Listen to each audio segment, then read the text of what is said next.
Halo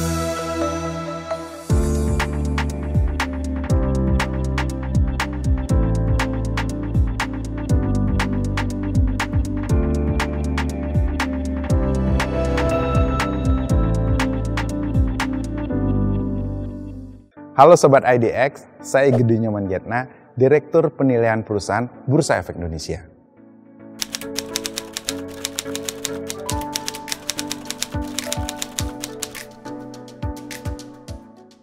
Saya diberikan tugas.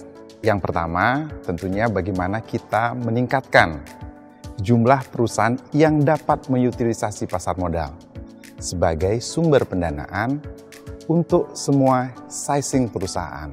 Jadi jangan takut teman-teman sekalian, size kecil, startup, kita akan akomodasi asal perusahaan itu perusahaan yang berprospek, yang kita istilahkan dengan prospective company. Yang kedua, saya juga mendapatkan tugas melakukan monitoring performance seluruh perusahaan tercatat di bursa, financial performance dan market performance. Ketiga, tentunya mengevaluasi pelaksanaan corporate action atau tindakan korporasi dari perusahaan tercatat sehingga dapat dilakukan secara proper sesuai dengan ketentuan yang ada. Dan ini yang lebih penting nih, mengedepankan investor protection. Jadi itu kata kunci, kita protect dan lindungi kepentingan dari investor. Keempat, tentunya kita akan menyediakan infrastruktur yang kondusif bagi peningkatan growth dari perusahaan tercatat. Infrastruktur di sini, teman-teman sekalian, Sobat IDX, itu berupa platform. Kemudian kedua, itu peraturan yang user-friendly, sehingga bursa menjadi bursa yang kompetitif.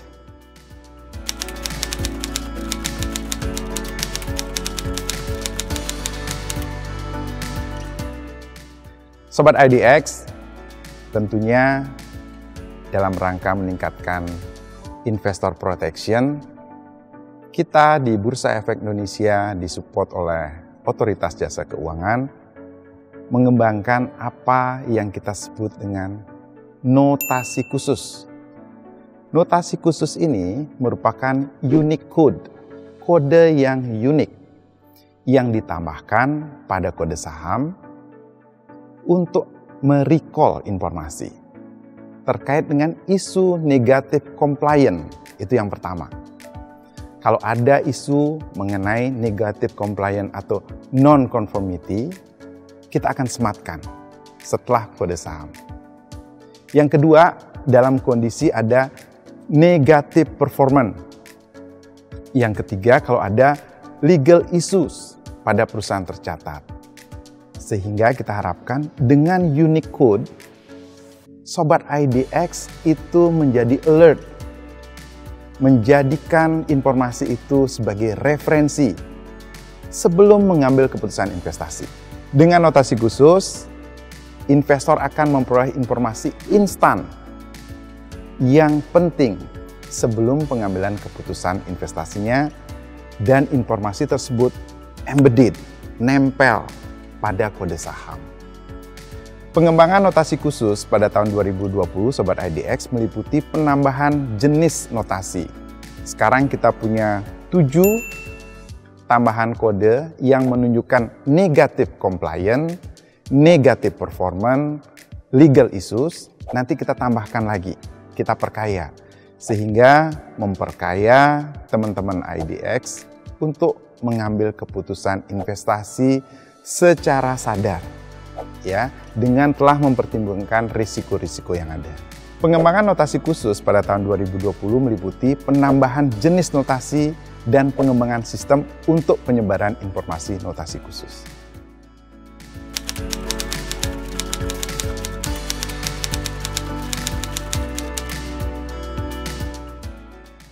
Teman-teman Sobat IDX, kita di Capital Market pada tanggal 10 Agustus 2020, OJK dan Self-Regulatory Organization, termasuk bursa, telah meluncurkan sistem Electronic Indonesian Public Offering, EIPO. Sistem ini mengakomodasi proses. Nah, Sobat IDX, proses EIPO yang dulunya konvensional dari book building, ya, bagaimana melakukan pembentukan harga dan penawaran perdana, itu kita sudah convert dari konvensional, manual, masuk ke platform dan dilakukan secara elektronik. Sobat IDX, platform ini kita rancang untuk meningkatkan efisiensi proses IPO. Itu yang pertama. Yang kedua tentunya meningkatkan coverage stakeholder dan investor untuk dapat berpartisipasi pada aktivitas IPO. Dan yang lebih penting lagi, Sobat IDX, bagaimana platform ini akan meningkatkan transparansi dari pembentukan harga pada satu building, sehingga meningkatkan trust dan confident investor terhadap pelaksanaan IPO di pasar modal kita.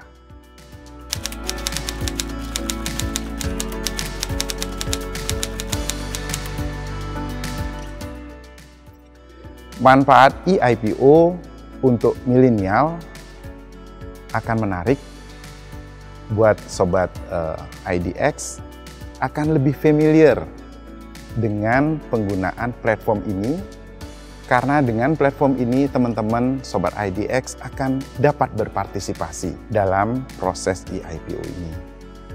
Shifting dari konvensional ke elektronik akan lebih mudah, ya, akan lebih mudah diadaptasi oleh teman-teman adik-adik kita Sobat IDX, sehingga kita harapkan partisipasi Sobat IDX akan lebih banyak di EIPO ini.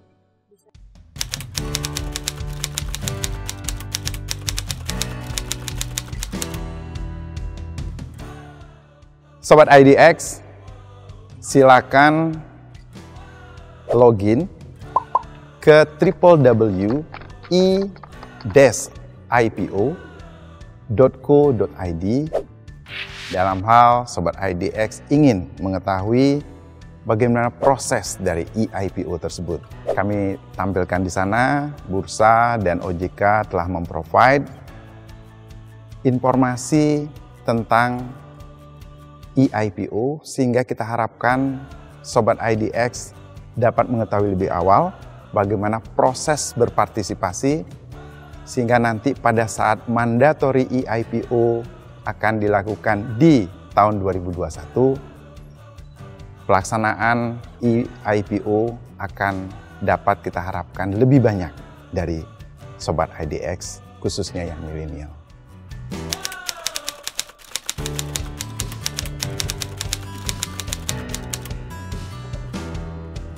Sobat IDX, berita yang menggembirakan adalah perkembangan dari e-commerce, e-technology, ya, startup company di Indonesia sangat promising. Ada paling tidak 4 giant e-commerce di Indonesia. Hal yang menarik Sobat IDX adalah karakteristik dari e-commerce startup, e-tech gitu ya, adalah bagaimana kita, investor, regulator, shifting paradigm, persepsi kita terkait dengan sebuah perusahaan. Untuk yang konvensional, kita akan melihat bottom line, kita melihat laba, tapi karakteristik perusahaan-perusahaan e-commerce dan teman-temannya adalah bagaimana growth opportunity itu akan ditunjukkan. Jadi mari kita bersama-sama shifting, ya, terkait dengan bagaimana memvalue, menilai perusahaan-perusahaan yang konvensional yang sekarang kita lihat dari sisi performa laporan keuangan, kita lihat bottom line hijau, tapi untuk perusahaan-perusahaan yang memiliki karakteristik khusus, kita mesti belajar lagi, melihat performa bukan hanya dari bottom line, tapi growth opportunity. Bisa saja Sobat IDX dalam periode waktu tertentu, let's say 5 to 7 years gitu to come, bisa jadi bottom line masih tidak hijau.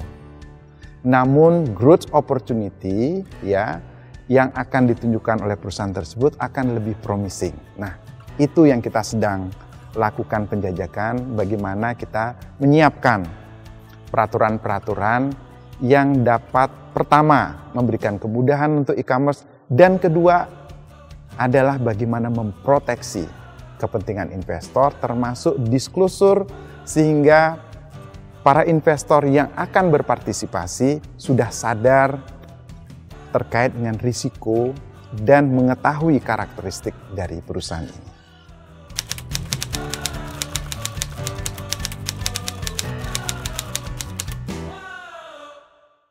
Sobat IDX, secara umum pasar modal Indonesia menyambut positif hadirnya Undang-Undang Cipta Kerja.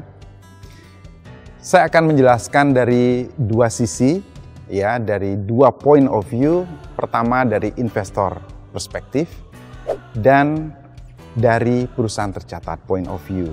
Pertama dari sisi investor, salah satu poin pada Undang-Undang Cipta Kerja yang berdampak positif adalah pengecualian dividen dari objek pajak. Pengecualian pajak penghasilan atau PPh atas dividen berlaku bagi wajib pajak orang pribadi dan wajib pajak badan dalam negeri sepanjang dividen tersebut diinvestasikan di wilayah Negara Kesatuan Republik Indonesia dalam jangka waktu tertentu.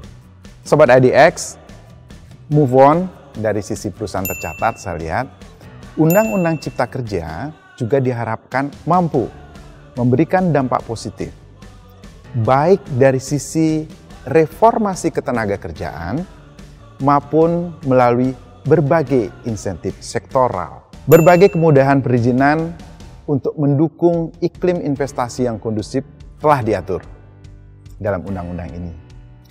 Tentunya kita sangat mengharapkan Undang-Undang Cipta Kerja dapat mendorong lebih banyak perusahaan tercatat. Dan ini adalah right momentum untuk tumbuh dan berkembang bersama di Bursa Efek Indonesia sebagai perusahaan tercatat dengan melakukan engagement, berbagi porsi kepemilikan dengan publik.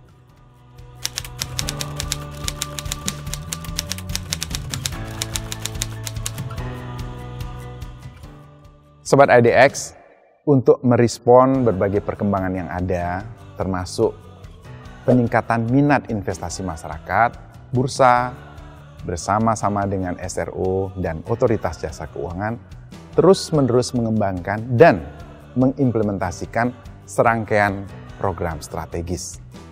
Yang pertama, layanan elektronik e-IPO untuk meningkatkan efisiensi proses IPO, meningkatkan partisipasi investor retail dalam pasar perdana, serta meningkatkan perlindungan investor.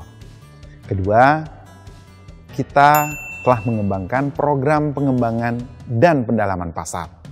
Antara lain, penyelenggaraan pasar alternatif atau PPA untuk instrumen obligasi. Ketiga, Sobat IDX, adalah dengan pengembangan berbagai produk investasi termasuk ETF. Saat ini telah ada 46 ETF dan di pipeline kita masih ada 2 ETF sampai dengan akhir tahun. Harapan kita ke depan kita akan memberikan stimulus terhadap penerbitan ETF. Dengan demikian ETF di Indonesia akan lebih semarak. Keempat, Sobat IDX, tentunya penyesuaian aturan transaksi perdagangan untuk meningkatkan efisiensi dan mendorong likuiditas pasar. Dan kelima, tidak kalah pentingnya Sobat IDX, program penerapan notasi khusus untuk meningkatkan perlindungan terhadap investor.